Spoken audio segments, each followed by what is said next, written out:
Always taking something on blunt ocular injury is effect, and in the posterior segment in particular, how to manage it.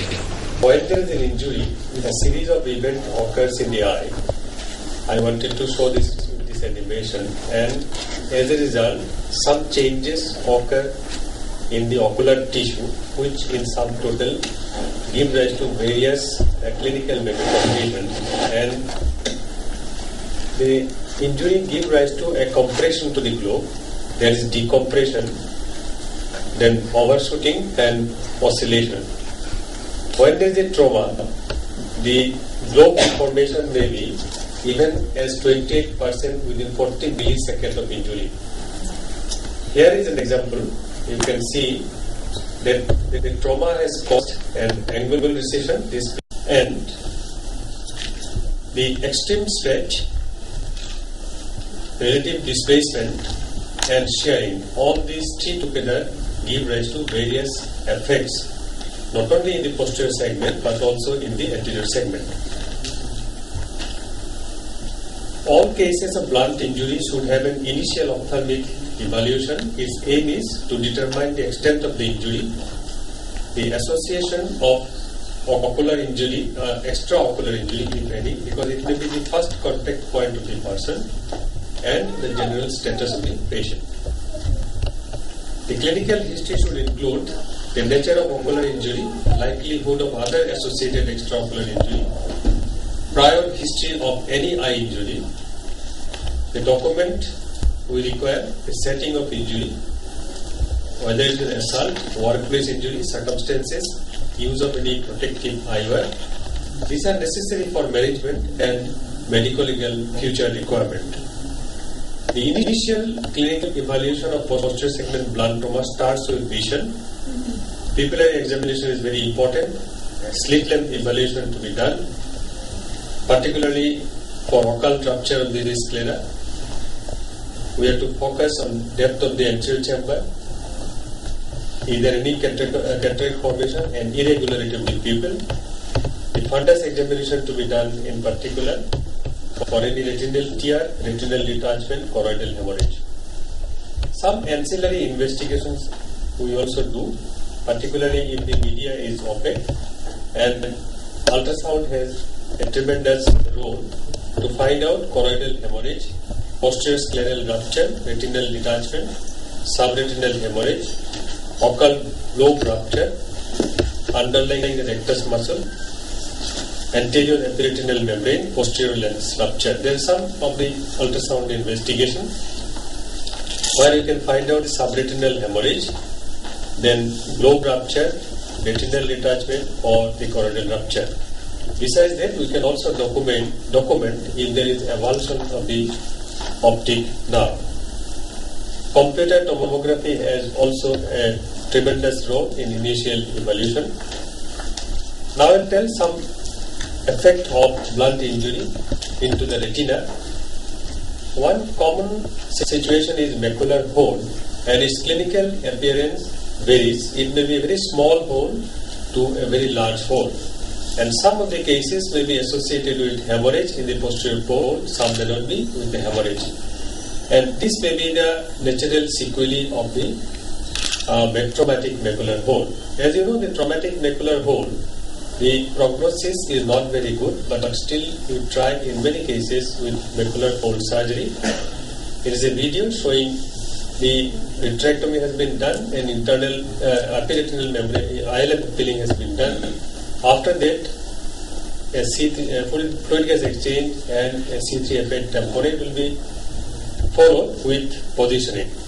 But overall prognosis of macular hole surgery in traumatic macular hole is not very good. It is one of our case.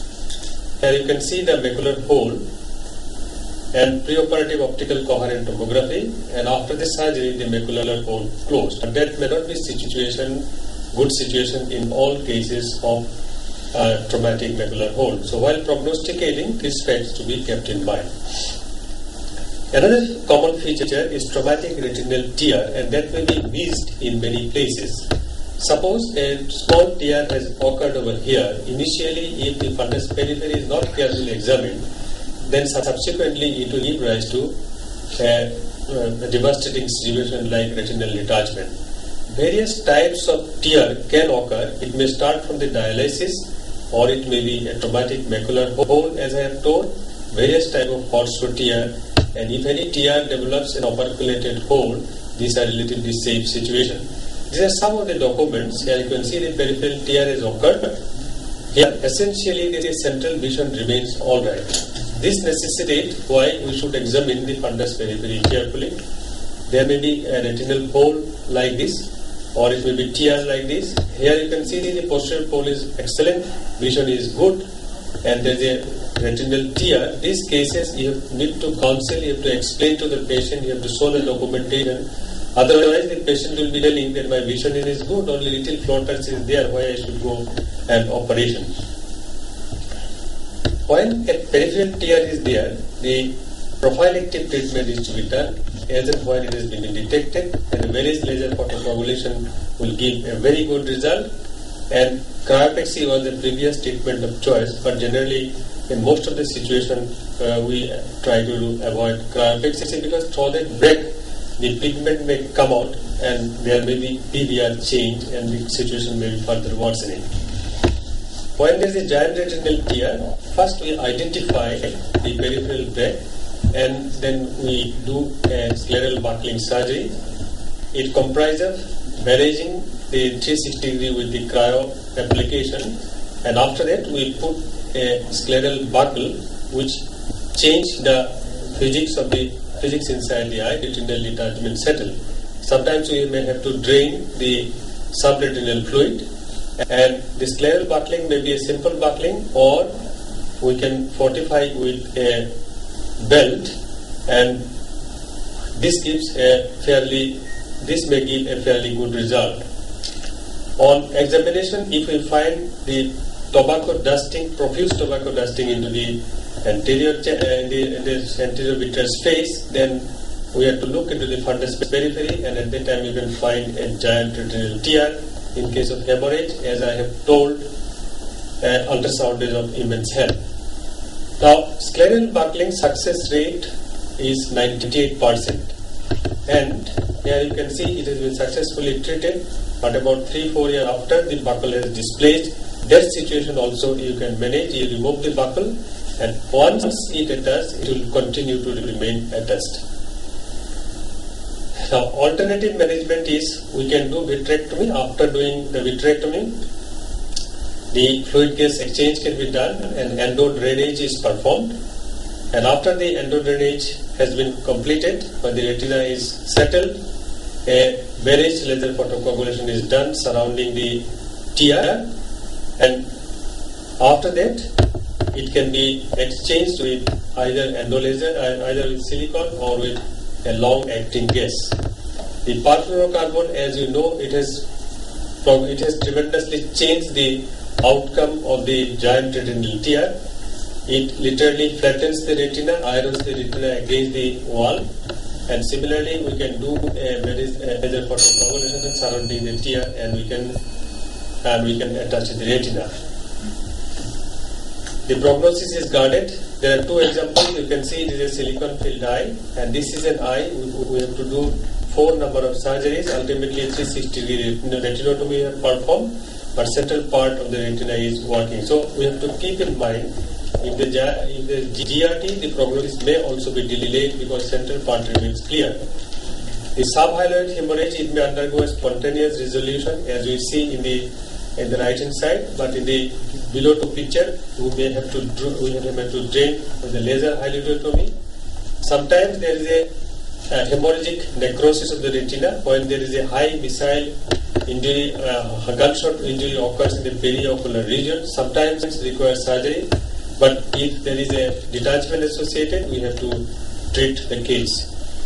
Varieties of other hemorrhage may be possible. It may be a small hemorrhage into the macula, and when there is a retinal hemorrhage, it looks like, its appearance looks like this. This picture is also provided by my colleague, Dr. Dipankar Das, and while he was in the Rohini Institute, he has taken the picture. Another is the Berlin edema, commotio retina. Prognosis is generally good. the cherry red spot occurs into the macula.